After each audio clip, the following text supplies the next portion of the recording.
Il est 20h30 à Conakry et même heure à Cancan. Bonsoir et bienvenue à tous dans ce journal dont voici le sommaire.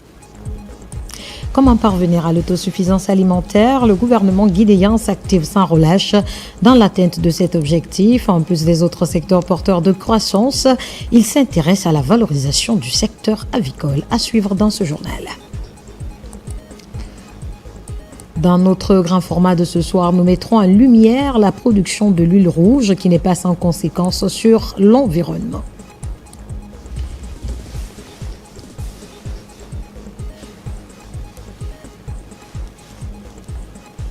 À la fin de cette édition, nous nous intéresserons à la dernière séance d'entraînement du Sili national qui s'apprête à affronter les éperviers du Togo à match amical au stade olympique de Rabat. C'est tout pour le sommaire. Encore une fois, bonsoir et bienvenue à tous. La Guinée franchit une nouvelle étape dans la mise en œuvre de ses réformes économiques avec l'installation officielle de l'équipe dirigeante du Guinea Development Board le 24 mars dernier, portée par la vision du président de la République, son Excellence Mamadi Doumbouya. Cette cérémonie marque le lancement opérationnel d'un instrument stratégique au cœur du programme Simandou 2040, appelé à jouer un rôle clé dans l'attractivité et la transformation économique du pays. Fatoumata Kourma. Sa volonté de refonder en profondeur l'administration publique guinéenne, le président de la République, son Excellence Mamadi Doumbouya, poursuit le renforcement des capacités opérationnelles des institutions nationales. Dernière illustration en date, la mise en place effective de l'Agence guinéenne de développement, le Guinea Development Board GDB, un outil stratégique mis en place pour accompagner la mise en œuvre du programme hautement stratégique Simandou 2040 et impulser une nouvelle dynamique économique et renforcer l'attractivité du pays. Nommé par décret présidentiel, l'ancien ministre de l'Énergie Namori Camara a été officiellement installé dans ses fonctions de directeur général aux côtés de 3 directeurs généraux adjoints. La cérémonie s'est tenue ce mardi 24 mars 2026 sous la présidence du ministre directeur de cabinet de la présidence Djiba Diakité, sous la supervision du vérificateur général de la République. C'est par le décret D 2026-0058 PRG SGG portant nomination à l'Agence guinéenne de développement, Guinea Development Board, GDB, que M. le Président de la République a bien voulu honorer de sa confiance. M. Namori Camara, en le nommant directeur général de cette institution, M. Mbemba Sila, directeur général adjoint en charge des investissements privés et de l'industrialisation, Madame Kade Kamara, directrice générale adjointe en charge de l'attractivité et du rayonnement de la Guinée, et Madame Yolande Chaloub, directrice générale adjointe en charge du contenu local et de l'exportation des produits. En vertu des pouvoirs qui me sont conférés, et au nom de son Excellence, Monsieur le Président de la République, Mamadi Doumbouya, je vous déclare officiellement installé dans vos fonctions. Cette nomination m'oblige. Elle m'engage pleinement au service exclusif de l'intérêt général, dans la loyauté, la rigueur et surtout dans la performance.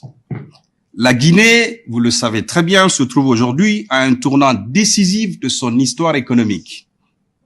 Portée par une dynamique de croissance soutenue, par des réformes structurantes ambitieuses, notre pays s'affirme progressivement comme un acteur majeur de l'Afrique de l'Ouest. C'est dans ce contexte que le Guinea Development Board GDB a été justement créé. C'est un outil moderne de gouvernance économique, un levier de transformation structurelle, un point d'ancrage unique pour l'investissement et la compétitivité nationale.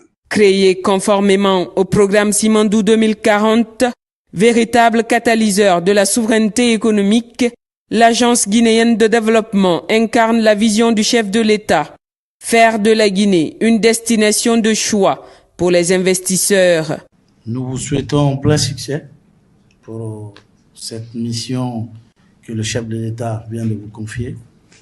Il faut juste noter que le GDB est le fruit de la vision du chef de l'État, le président de la République, son Excellence Mamadi Doumbouya, pour accompagner la mise en œuvre du programme de développement Simandou 2040. C'est un outil que nous sommes en train de mettre en place dans un esprit de co-développement, in fine, pour qu'ensemble, on puisse construire la prospérité tant rêvée pour le bien-être de nos populations. Cet instrument vient compléter l'offre de services publics qui existe déjà. Nous pensons que ça va effectivement être une interface entre le public et le privé pour pouvoir accompagner surtout le secteur privé, parce que le développement d'un pays, ce n'est pas que l'État, c'est surtout la force de frappe de son secteur privé. Sa mission est claire, stimuler l'investissement, promouvoir l'image du pays et structurer un environnement propice au développement économique. Nous avons imaginé 3 grandes directions qui vont accompagner la mise en œuvre de cet outil. Ça commence par la direction des investissements et de l'industrialisation. Et nous pensons que cette direction, certainement, va beaucoup contribuer à nous permettre d'atteindre ces objectifs. Mais au-delà, nous avons aussi besoin, dans la continuité des efforts du président de la République, de repositionner la Guinée, faire de la Guinée une économie de destination, qu'on puisse aussi travailler pour le rayonnement de ce qui c'est la Guinée, notre paradis, que nous appelons une terre de richesse et d'innovation. La dernière, c'est surtout la direction qui va faire beaucoup de promotion du contenu local. Le contenu local, pour nous, nous avons toujours dit que c'est 3 choses. Il faut qu'on arrive à donner du travail aux Guinéens, pas juste du travail des balayeurs, mais du top management, le grand dirigeant jusqu'aux derniers ouvriers. 2, il faudrait qu'on arrive à créer des opportunités de business aux entreprises à capitaux guinéens. Et la 3e chose, c'est la formation pour garantir un meilleur transfert des compétences et des technologies. Et cette direction, pour nous, doit également aussi faire de la promotion de nos produits locaux. Et nous avons rajouté que c'est des produits locaux aussi à l'export. Mais il y a un aspect qui est très important pour nous. Souvent, quand un produit guinéen est bon, nous pensons que c'est fait pour les étrangers. Et cette fois-ci, nous avons des grandes ambitions que cette direction va aussi certainement nous aider à mettre fin à ce paradigme. Comment faire en sorte que quand un produit guinéen est bon, le faire consommer d'abord par les Guinéens. Nous pensons que dans les années à venir, l'État guinéen a besoin d'avoir un instrument qui va accompagner le secteur privé, qui comprend leurs problématiques, qui va vers eux et enfin qui va leur permettre de pouvoir répondre aux exigences de nos politiques publiques. Véritable levier de transformation structurelle, le GDB se positionne comme un point d'ancrage unique pour l'investissement et la compétitivité nationale. Aux côtés des ministères sectoriels, l'agence entend mutualiser les efforts pour relever les défis et atteindre les objectifs qui lui sont assignés. C'est une véritable aubaine pour le secteur privé, qui est le véritable moteur du développement de notre pays, qui ne joue pas pleinement son rôle parce que les conditions sine qua non pour laisser ce secteur privé s'épanouir n'étaient pas créées. Cette agence viendra donc combler un grand vide pour attirer plus d'investissements dans le pays et puis permettre que des secteurs clés qui sont de véritables leviers économiques comme le tourisme puissent également rayonner. Voilà. Donc ça prend également la dimension de la respectabilité de la Guinée avec le branding national qui lui-même a 3 piliers, l'investissement, la culture et le tourisme. Et donc l'attractivité de la Guinée, son potentiel touristique, la valorisation de sa culture, de son savoir-faire artisanal. Donc tout ça est pris en compte dans cette agence. Donc je pense que c'est une chance.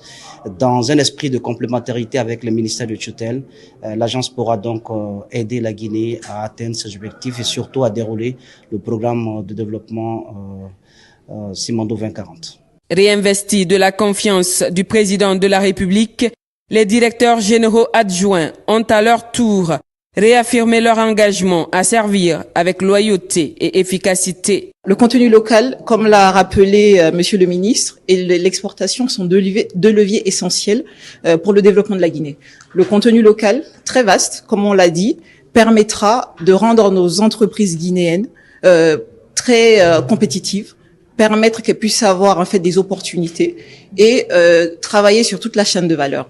Et sur l'exportation, il faut aussi en fait sur l'exportation que nous arrivons à valoriser le produit guinéen et faire du Made in Guinée une vraie reconnaissance pour le pays et qui puisse en fait booster l'économie du pays. C'est un engagement fort. Le renouvellement de la confiance du chef de l'État est un signe que nous faisons confiance à la jeunesse. Donc nous devons continuer dans cette dynamique et avec exigence et responsabilité. Donc en tant que directeur général adjoint en charge des investissements privés et de l'industrialisation, c'est une tâche très lourde qui m'est assignée. Je mesure pleinement cette tâche parce que ça veut dire que la perception que le monde aura de la Guinée reposera sur cette agence. Et afin de booster l'investissement, afin d'inciter les gens à choisir la Guinée pour investir, pour visiter, afin d'avoir une Guinée dont les Guinéens même sont fiers, ça dépendra de l'image qu'on va protéger d'elle. Alors, je m'engage à travailler sous le leadership du directeur général avec mes collègues directeurs généraux adjoints à tout mettre en œuvre avec bien sûr l'apport du secteur privé, du public, les partenaires, que ce soit nationaux ou internationaux. Conduite par Namori Camara, cette nouvelle équipe entend structurer son action autour de 5 axes prioritaires: l'investissement et l'industrialisation, le rayonnement et le branding de la Guinée, le développement de l'écosystème local, la mobilisation de la diaspora, ainsi que la coordination stratégique. Une feuille de route ambitieuse au service d'une Guinée qui balise son chemin vers la transformation et l'émergence.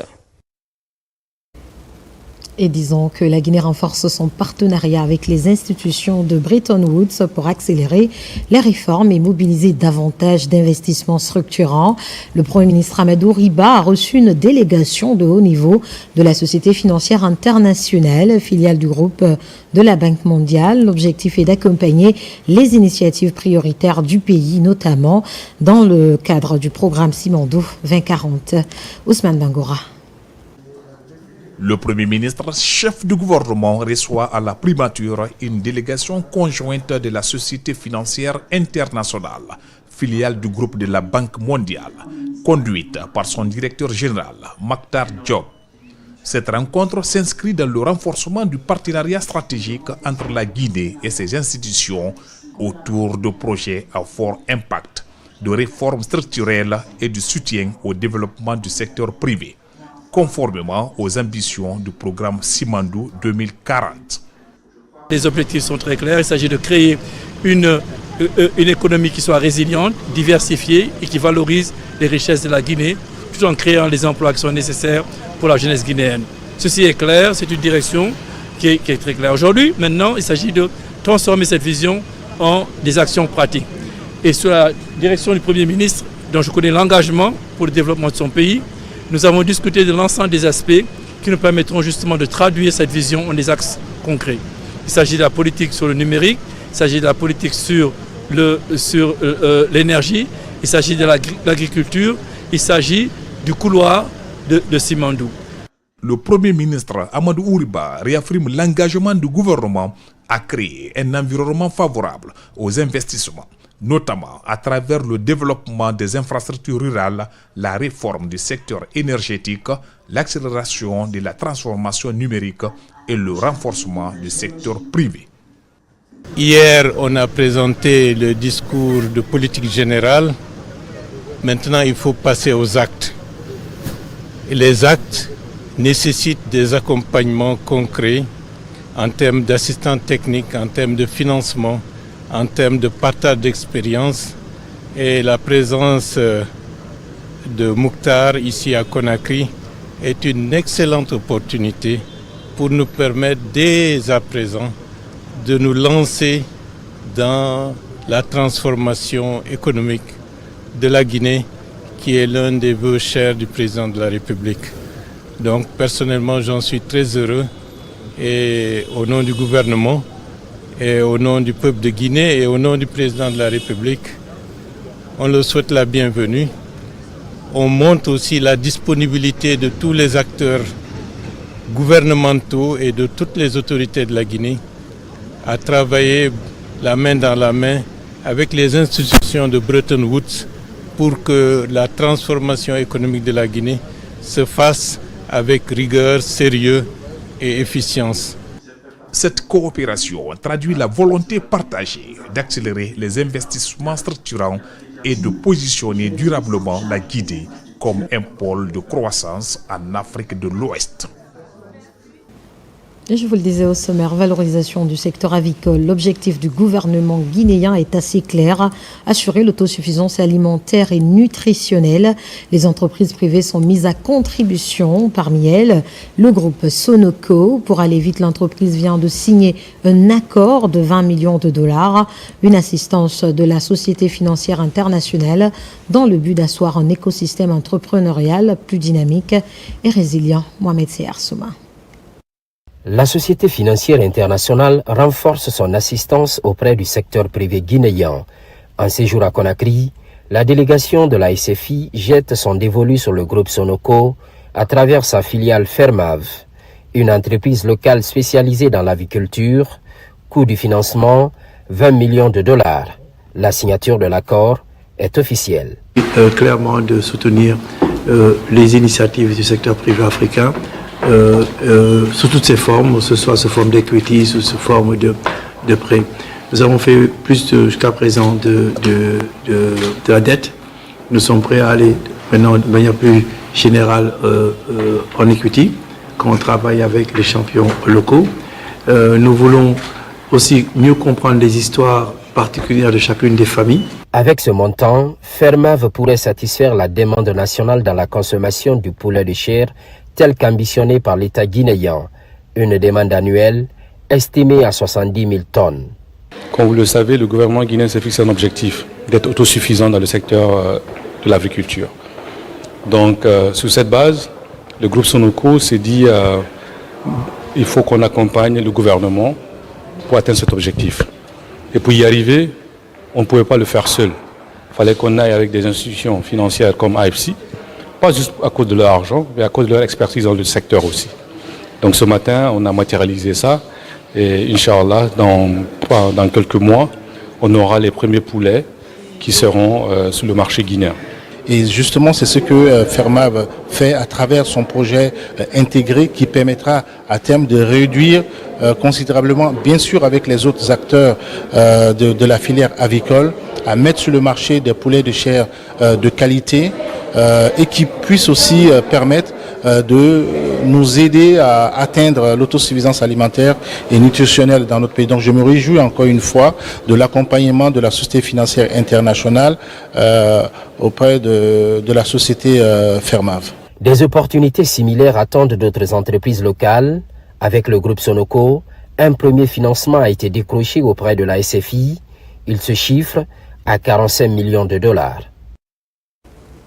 Et puis la Guinée et le Rwanda renforcent leur coopération à travers la signature d'un mémorandum de collaboration axé sur le partage d'expériences, notamment dans le domaine de la digitalisation de l'administration financière. Les détails avec Mamadi Gassama. Derrière ces chaudes poignées de main, la signature d'un mémorandum de collaboration entre la Guinée et le Rwanda. Il est le fruit de plusieurs jours d'échanges techniques entre les experts guinéens et rwandais sur la digitalisation de l'administration financière. Une étape clé dans le renforcement du partenariat entre les deux pays. La portée de cette signature, c'est en fait un accord qu'on vient de signer avec le ministère des Finances, de l'économie et du budget portant sur une aide qu'on va faire sur le système informatique digital et aussi les accompagner en tant que, si je peux dire, société rwandaise dans la bonne coopération entre le Rwanda et la Guinée. C'est une façon d'affermir notre collaboration, tout d'abord, mais aussi voir comment on peut encore travailler davantage ensemble pour promouvoir cette coopération entre nos deux pays.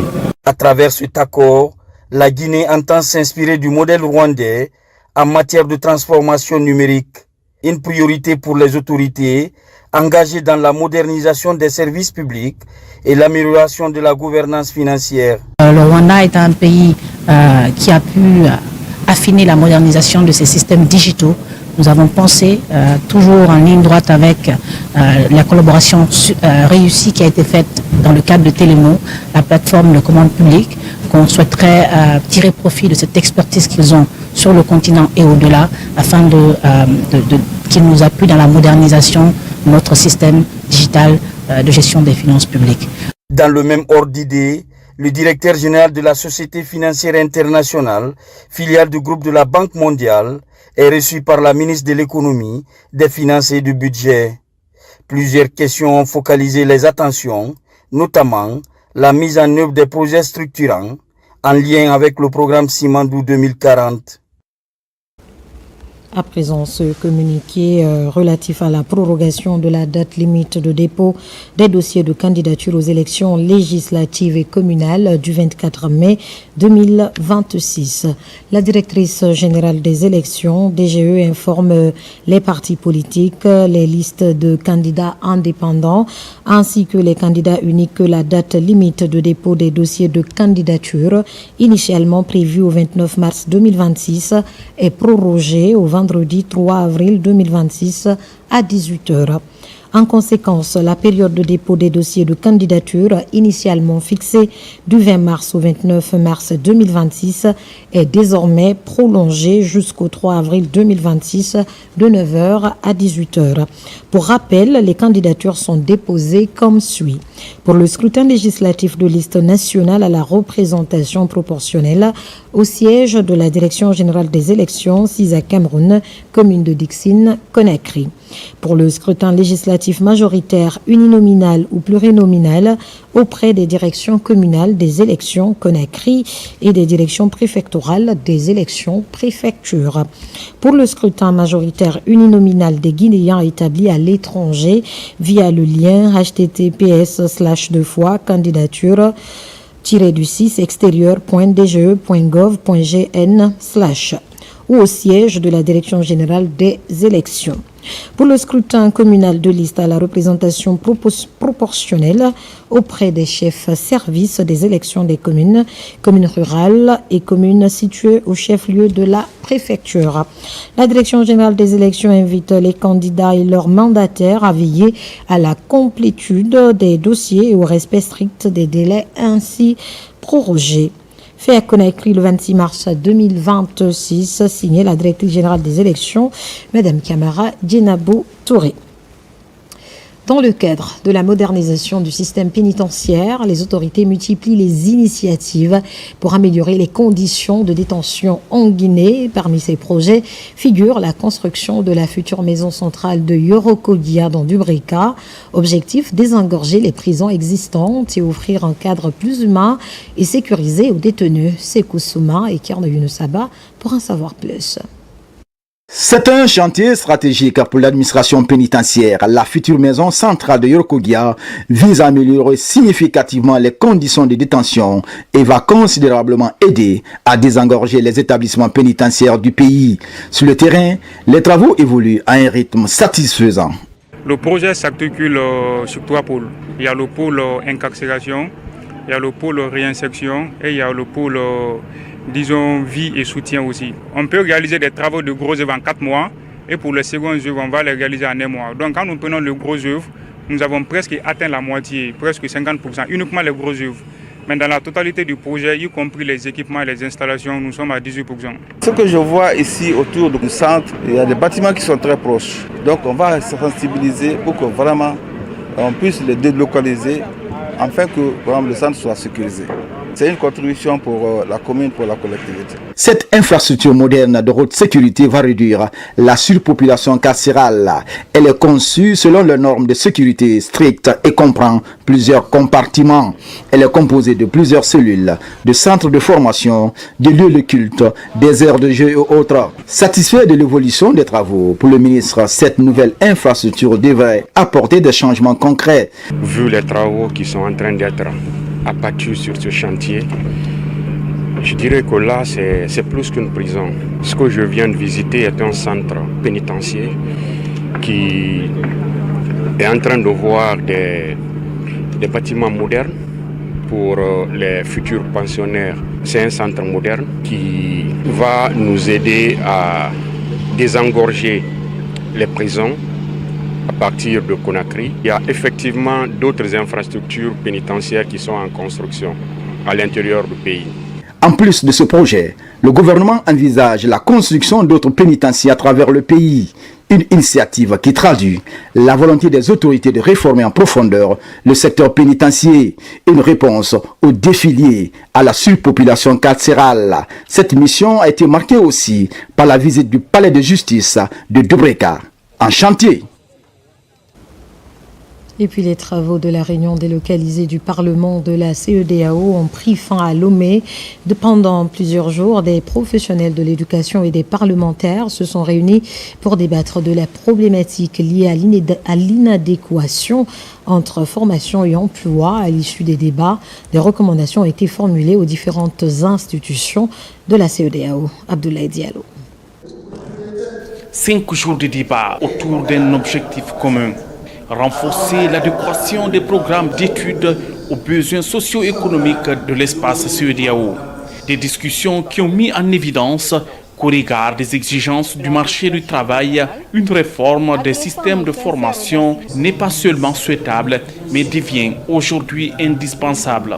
C'est dans ce sens que plusieurs recommandations ont été formulées visant à garantir une meilleure correspondance entre les formations offertes et les besoins réels du marché de l'emploi. Encourager les États membres à institutionnaliser des mécanismes d'orientation scolaire et professionnelle afin d'aider les élèves et les étudiants à mieux s'orienter vers les filières porteuses d'emploi et à s'inspirer d'expériences nationales telles que le dispositif du passerelle entre filières au Togo qui offre davantage de flexibilité dans les parcours éducatifs et favorise l'adéquation entre la formation et les besoins du marché du travail. Renforcer la coopération entre les États membres en vue de faciliter la reconnaissance mutuelle des diplômes et la mobilité académique et professionnelle dans l'espace CEDEAO. Ce rendez-vous de Lomé a également permis aux parlementaires communautaires et aux professionnels de l'éducation de s'accorder sur la nécessité pour les États membres de poursuivre les réformes engagées et de renforcer l'intégration des compétences numériques dans les programmes d'enseignement. Que cette rencontre ici ne se termine pas avec seulement l'échange d'idées, mais qu'il marque le début d'une force de travail ensemble et que tout aille bien et que les partenariats soient bien renforcés et une volonté politique durable. Avant de clore cette réunion, les participants ont invité les institutions compétentes de la CEDEAO ainsi que les États membres à prendre des mesures appropriées pour la mise en œuvre effective des recommandations formulées. En poursuivant ce journal, la Guinée réchauffe son partenariat avec certaines institutions onusiennes. Les prises de contact ont été menées par la délégation présente à la 70e session des Nations Unies sur la condition de la femme à New York. Cette redynamisation des relations, notamment avec le PNUD, l'UNICEF et l'UNFPA, vise à appuyer le pays dans sa politique d'amélioration des conditions de vie des personnes vulnérables. Mohamed de Camara. La session sur la condition de la femme, c'est aussi des rencontres bilatérales.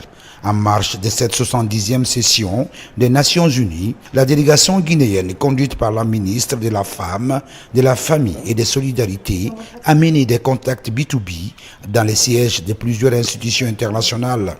Le périple de Patricia Lama a commencé dans les locaux du PNUD en passant par l'UNICEF avant de finir à l'UNFPA.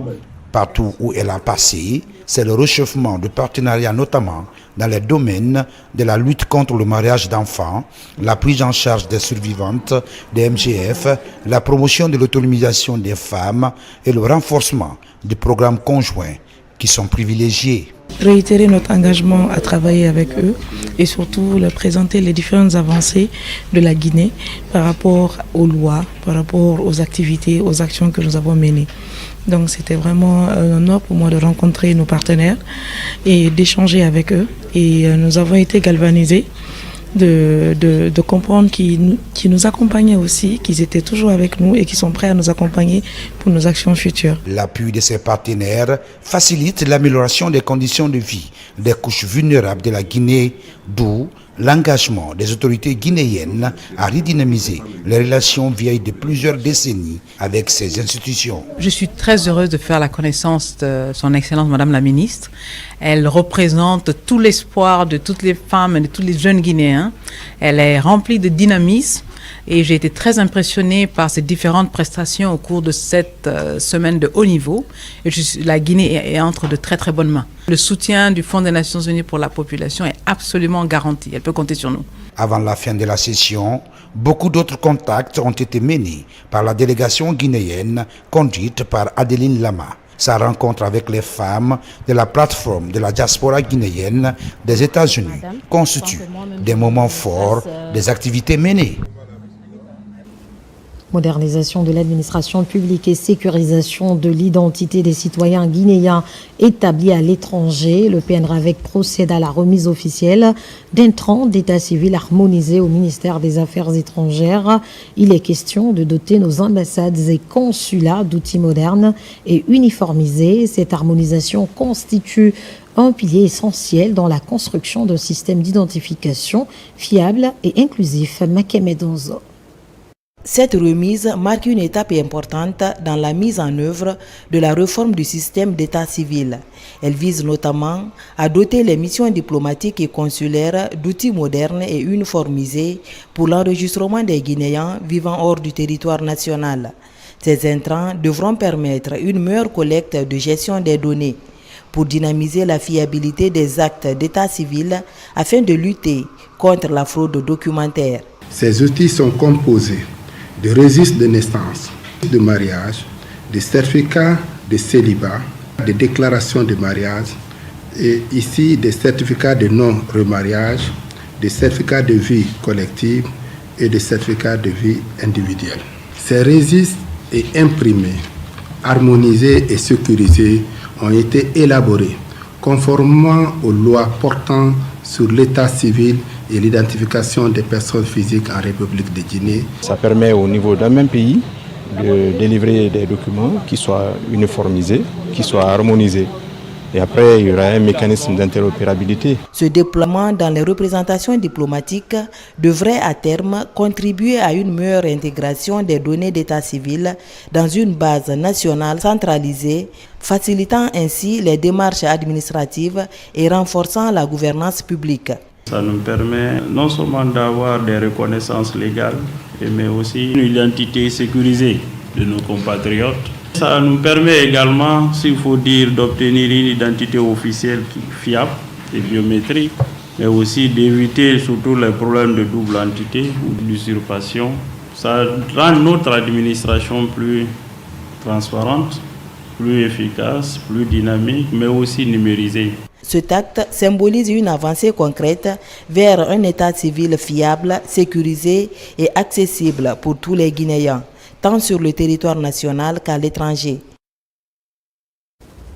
À Cancan, les membres des commissions de réception et de traitement des candidatures bénéficient d'une séance de renforcement de capacité de 2 jours. La formation est offerte par la Direction générale des élections afin de les outiller sur les attitudes à adopter avant et pendant le double scrutin du 24 mai 2026.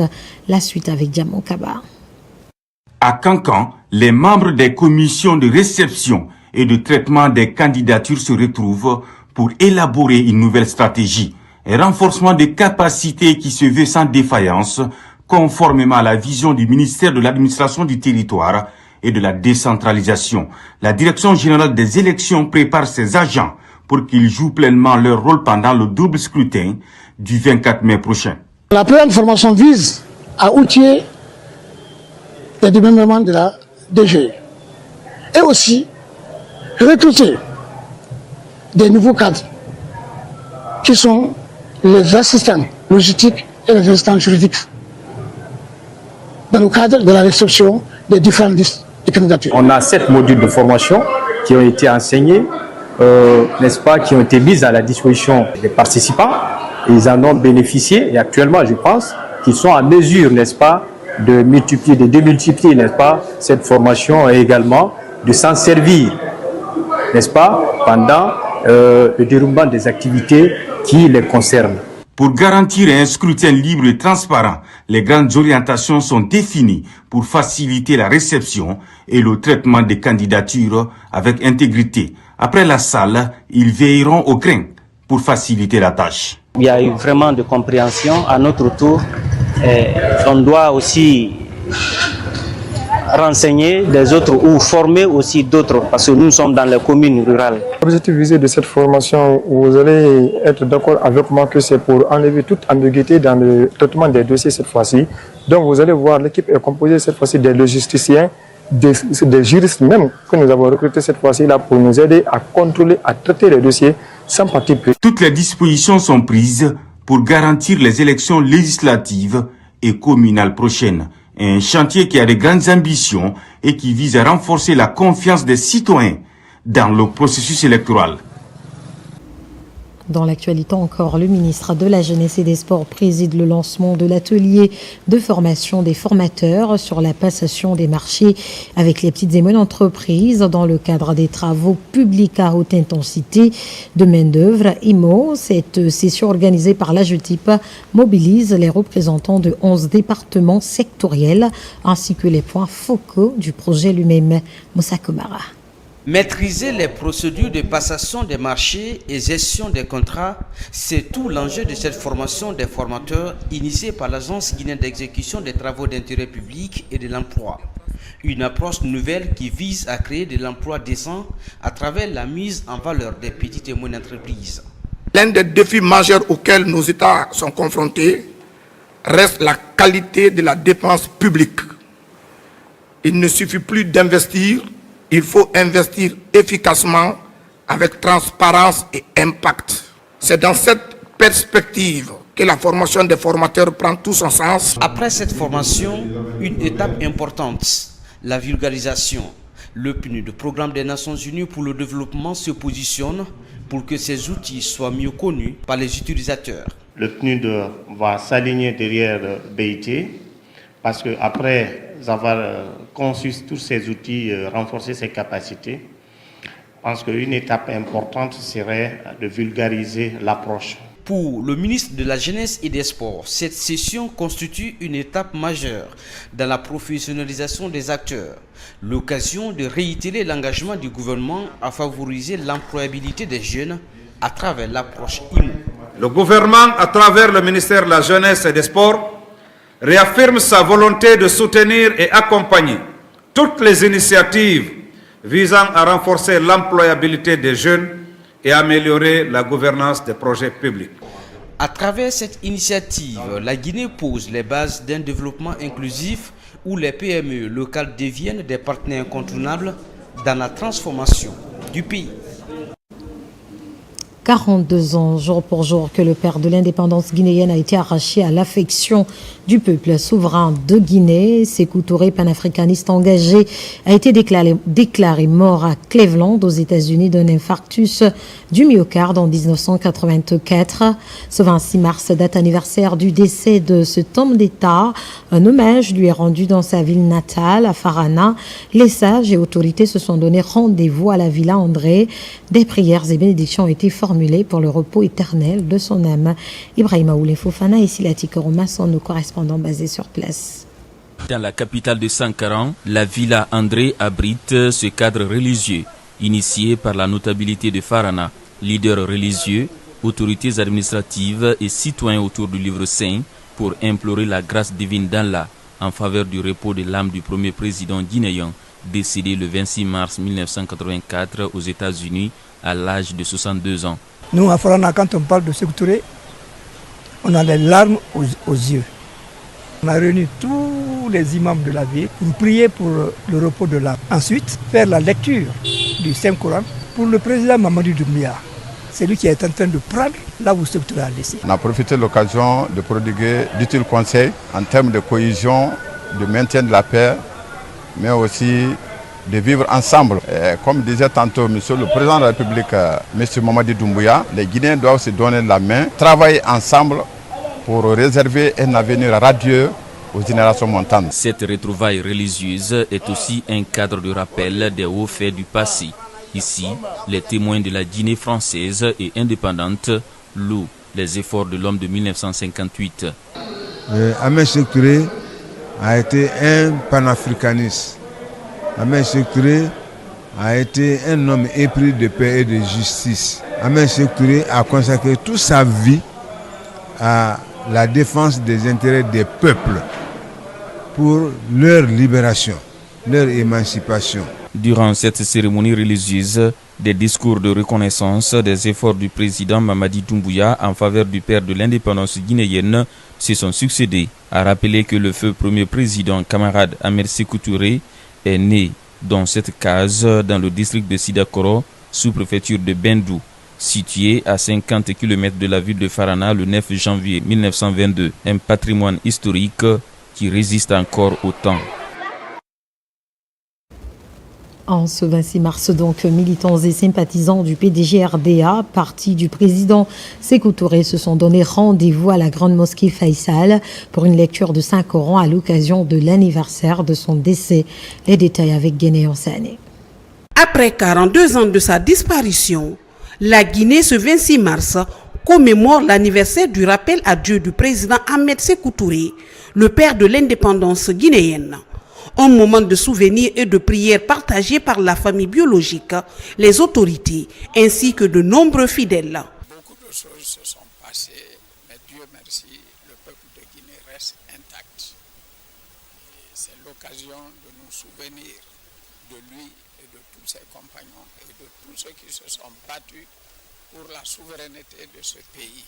Cette cérémonie est une cérémonie de remémoration, de savoir ce que ce grand homme a fait pour l'indépendance de la Guinée, pour nous montrer le chemin de la dignité, le chemin de la solidarité, mais également du courage.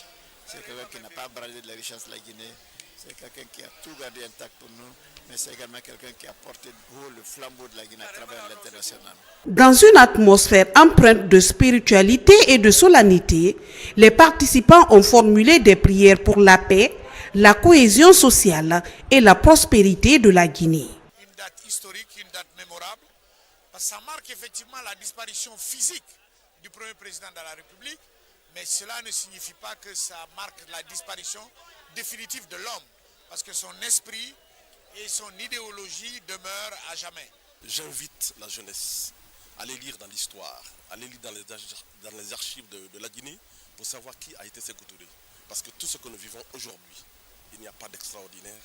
Ce monsieur, à un moment donné, s'est assis, il a réfléchi, il a tracé, il a dessiné trait pour trait le destin de la Guinée à travers sa volonté manifeste. Un moment de recueillement a été observé.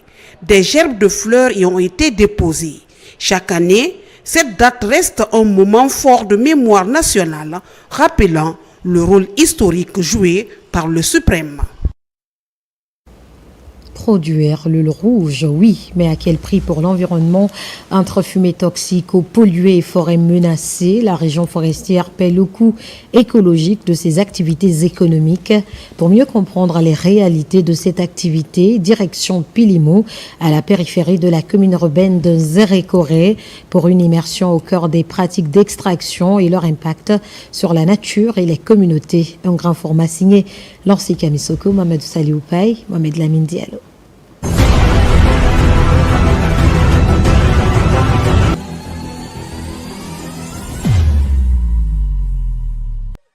Des fumées épaisses qui envahissent la forêt, des déchets abandonnés, des eaux usées déversées dans la nature, voici le décor d'un pressoir d'huile rouge en pleine période de post-récolte. Un constat préoccupant qui interpelle aussi bien les autorités que les acteurs de la protection de l'environnement. Ici, nous sommes sur un marigot qui autrefois était vraiment vivant, mais depuis la campagne d'extraction d'huile, vous constaterez que l'eau est fortement polluée. Alors comment faire pour sortir de cette situation?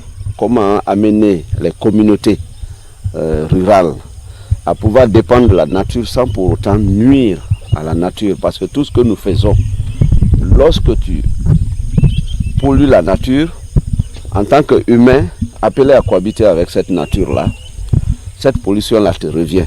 Les premières victimes de cette activité restent les communautés elles-mêmes. Au fil du temps, l'accès à l'eau devient de plus en plus difficile, aussi bien pour la production que pour la consommation quotidienne. Actuellement, nous sommes confrontés à de sérieux problèmes parce qu'il n'y a pas d'eau. Là, nous en sommes conscients.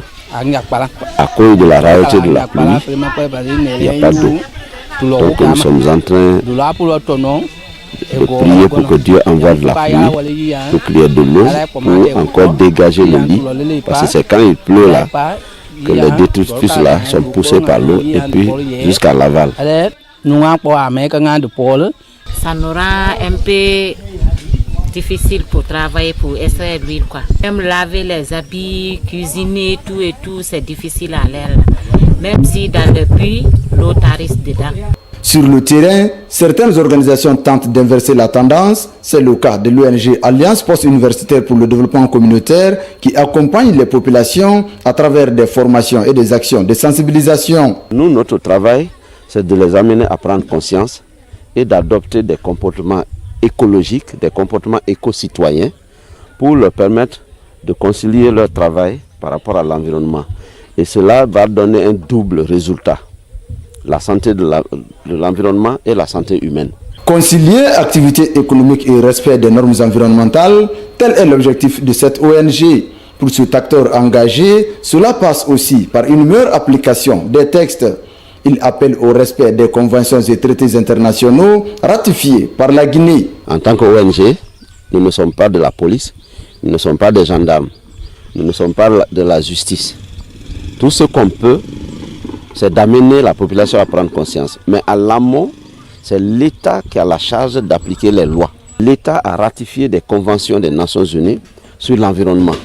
Ces textes sont connus et c'est ces textes-là que nous vulgarisons. Mais nous avons besoin à ce que l'État s'implique par rapport à l'application des lois.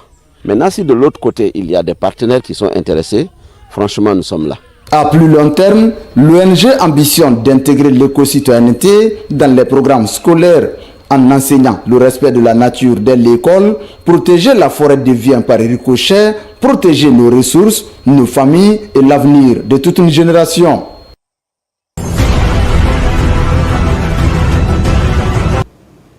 Et pendant ce temps, l'Université Mercure International initie ses étudiants de droit à l'audience des procès criminels. Dans la matinée de ce jeudi, au Centre culturel franco-guinéen, un procès fictif portant sur les mutilations génitales féminines s'est tenu à la barre. 3 jeunes femmes ont été poursuivies pour avoir excisé une jeune fille, une pratique qui aurait causé sa mort. Suivez l'audience de ce procès fictif avec Alphaïsia Gaba.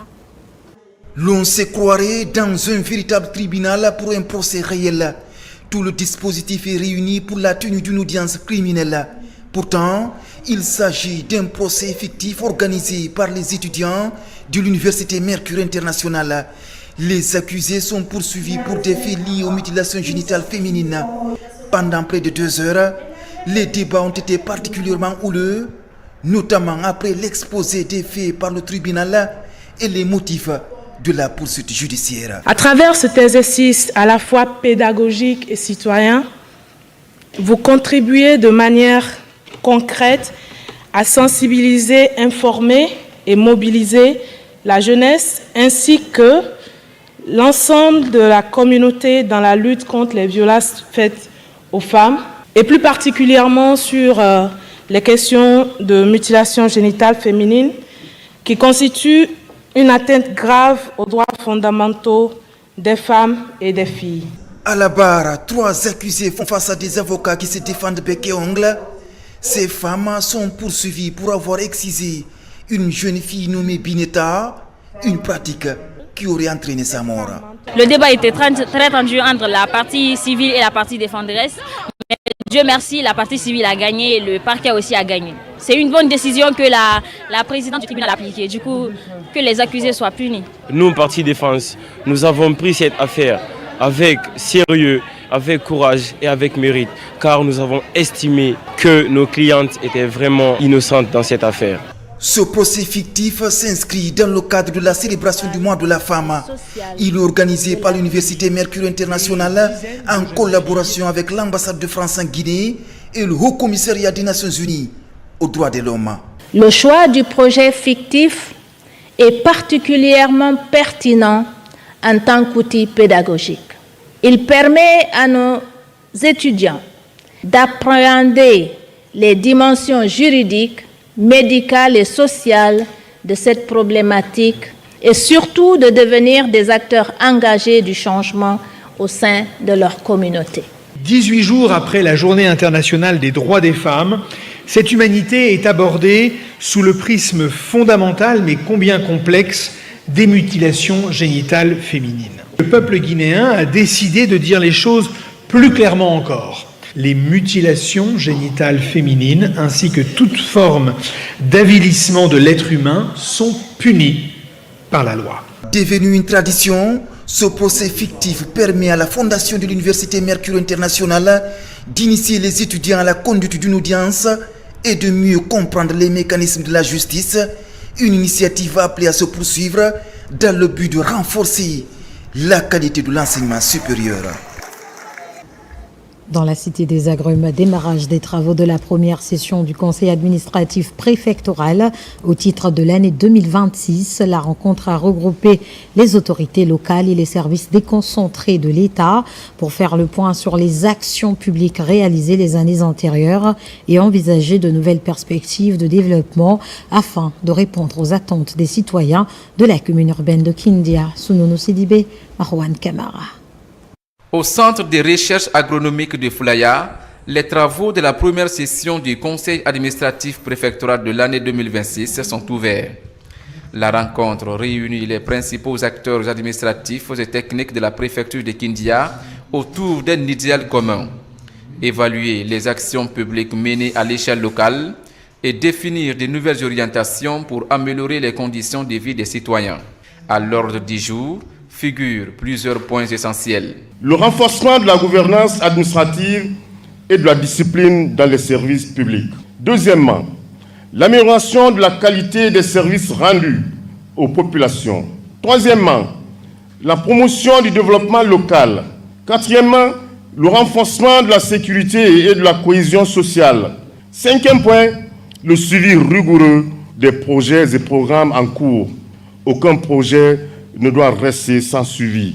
Cette première session du Conseil administratif préfectoral va s'étendre sur 3 jours avec des recommandations attendues pour orienter les actions futures et répondre efficacement aux besoins des populations de la commune urbaine de Kindia. Je voudrais, à l'aide des autorités, que toutes nos écoles puissent avoir un plan de marche.